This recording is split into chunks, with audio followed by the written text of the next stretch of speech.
Problemado ang ilang negosyanteng nag-aalaga ng manok dahil namamatay ang mga ito dulot ng mainit na panahon.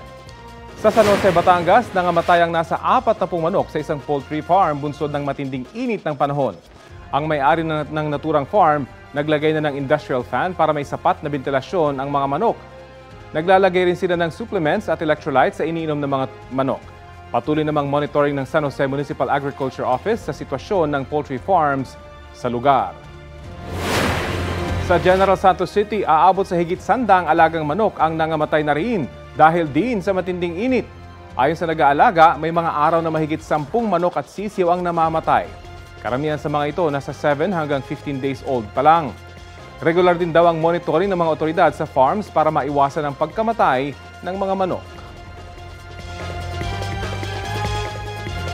Kapuso, alamin ang maiinit na balita. Bisitahin at mag-subscribe sa GMA Integrated News sa YouTube.